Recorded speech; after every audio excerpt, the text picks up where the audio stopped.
to my farm. You're just in time for the harvest.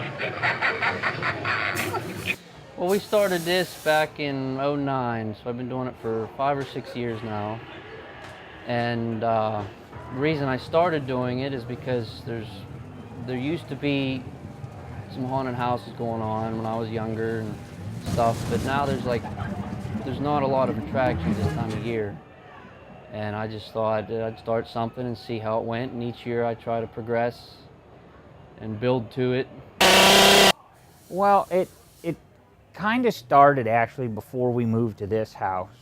We did like a little haunted porch when we lived over on Kunkel Avenue here in Homer City.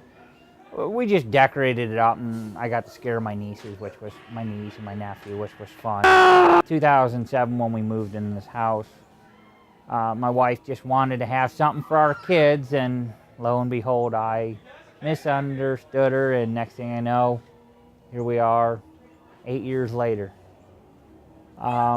We change it up every year. It's just, and we have such a great crew of people. You know, we get anywhere between 20 and 30 people down here a night to help scare. My involvement started, I think, a year after they opened it up to the public, or it might have been the first year that we opened it up to the public. And it's just kind of stuck with me, you know, ever since. Since I am part of the family that owns it, you know, it's just, you know, it's good to come out and help, and you know, and I get some enjoyment out of it too. So, you know, whatever role I get to play, I get to play. Screaming fear.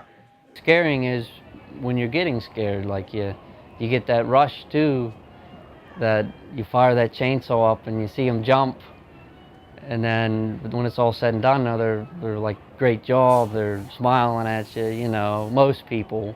I'm not gonna say everyone, but it's just a good feeling, good adrenaline rush, you know, it keeps you going. You just get that rush, like you're playing a sport, you know, and you're going out to play football. You get an adrenaline rush. It's the same thing about scaring. You know they're coming, and if you're not in the first stage of the haunt, you know, you can hear the screams, so you know you're getting a good crew, you know, coming through. You get those screams, and you get pumped up, and you're just waiting, and then you get them, and then all of a sudden someone else gets them, and then once you trap them in between 2-3 people and they have nowhere to go, they just sit there and scream, and that's the adrenaline rush. There's no real words for it. It's just, you just get pumped up. Most people are adrenaline junkies anyhow. You want to get that fix, you want to get that release of endorphins. So you're going to come to push your own limits, to maybe, you know, face your own fears, so to speak. I think that people come to haunted attractions or ride roller coasters or anything for that matter, bungee jump, skydive, to get that rush, to have that fear put in them so that they can say, hey, you know what, I did it, I liked it, I want to do it again. It's almost like getting the same rush that they get. You're there for a purpose, right? You're one of the creatures that go bump in the night, so to speak. It's like you get to play out the role of the killer in the horror movie.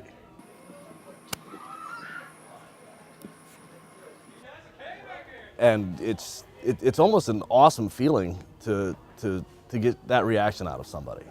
And it's almost really hard to put into words and to explain what it does to somebody on the actor level. I mean, it takes a special person to actually want to sit out there and put the fear into somebody. And getting that is absolutely awesome. Fear of the dark.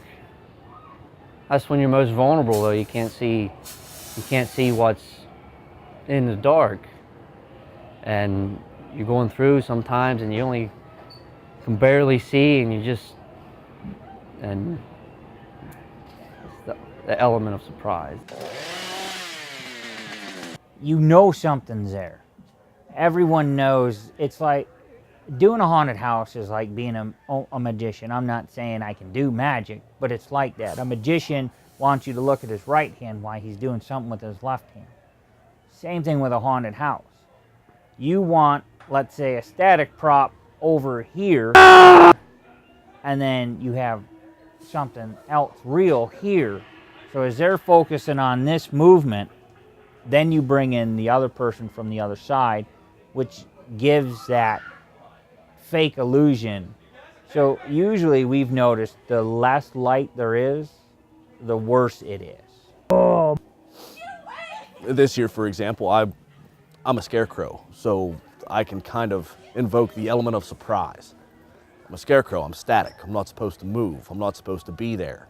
You know, is it real, is it fake? Kind of thing. So it's just one of those things that jumps out at you where you might think it is, but you're not sure. And you get the off-guard scares that way. You invoke a different type of fear. Even if people expect the scare, you got to give them something unexpected.